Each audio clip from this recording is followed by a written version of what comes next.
I'm going to ask the first question tonight. It'll be a quick follow-up on what you began with, and then we'll proceed to our usual format. But I want to say a few things just pertaining to what you have begun with.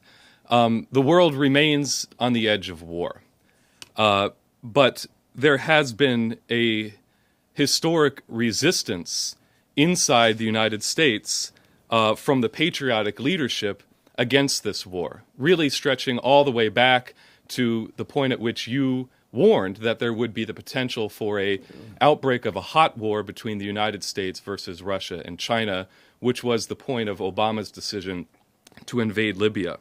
For example, General Martin Dempsey, the chairman of the Joint Chiefs of Staff.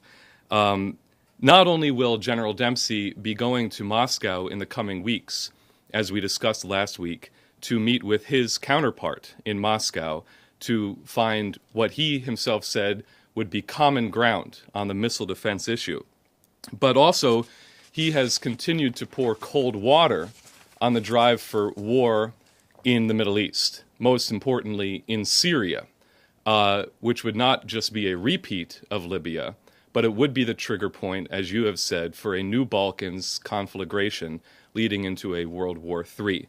At the CSIS, Center for Strategic and International Studies, at the beginning of this week on Monday, General Dempsey was appearing, and in response to a provocative question from the British defense attaché, who said, "Look, isn't Syria just like Bosnia? You went into Bosnia in the 1990s. Why do you show a failure to act in Syria?"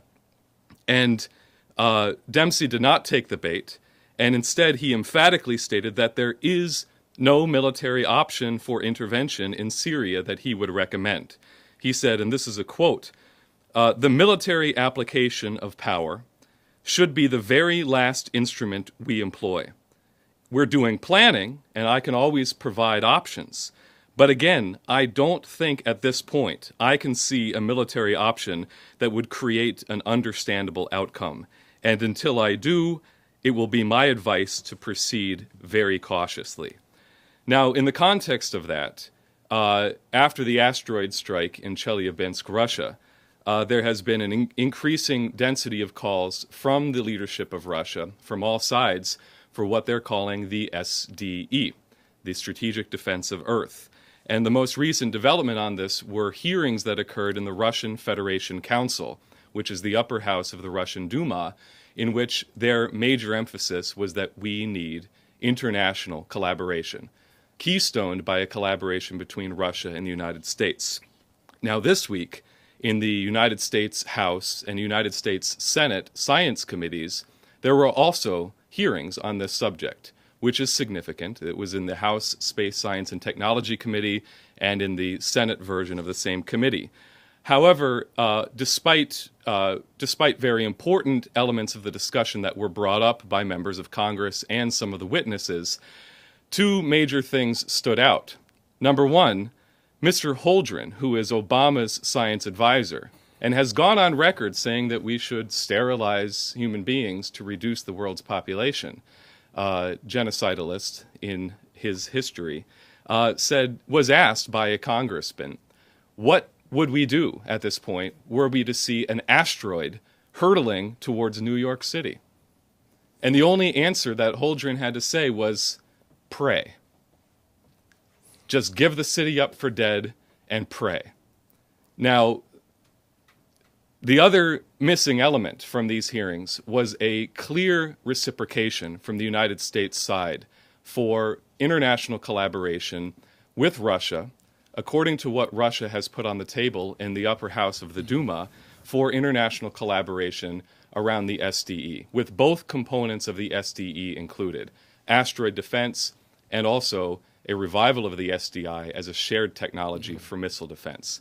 So my question, which I'd like you to answer, is what is it that can be done in the context of the major international conference that the Schiller Institute and EIR are hosting this weekend to ensure that the United States does reciprocate the calls that are coming from Russia for a shared SDE? Well, I think that despite my years and the wear and tear which it shows around the edges of that experience, that as long as I am still able to function, I think we have a good chance, because I have a record, particularly on this and particularly from the 1970s on. And that record has come to the fore repeatedly under various occasions along the line. And so that around the world, among people who are thinking people, that is, who actually count, who mean something, who are not just babblers, that my role in this process is understood. Now, for example, the attacks on me, which have been made particularly since the beginning of the 1980s, these attacks were based on the fact that I had succeeded in bringing off this with Reagan. And therefore, the determination was that I should be punished and should never be allowed to influence important events again. That wish has not been fulfilled by them. I'm still here, I'm still functional. And you will see that now, as in certain parts of Europe and in circles in the United States today, that anybody who understands SDI and SDE knows today that that was my baby. I created it initially on really a strange kind of impulse. It was a logical impulse. I just was disgusted by the fact that we had given up on this thing. The U.S. military and officials had given up on it at that point. So I revived it in a sense. I was lucky because a number of people, particularly from the old OSS, who were still alive and leaders and who played a very important role in the early years of the Reagan administration as well. They were typical, but I had leading figures in France, around the Gaulists. That's the only kind of Frenchman I really like. And then you get the same thing in Germany. People in Germany who were veterans of World War II, period, who came to the same cause. General officers in Italy, the same cause.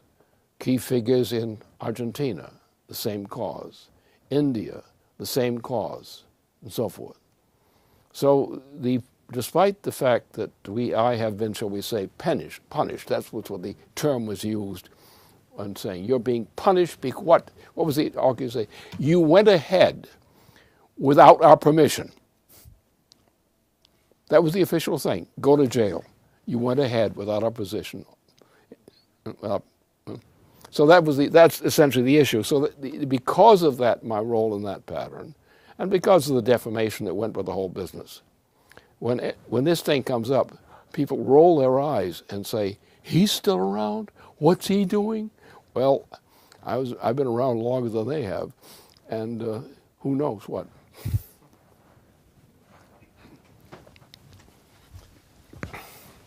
Thank you.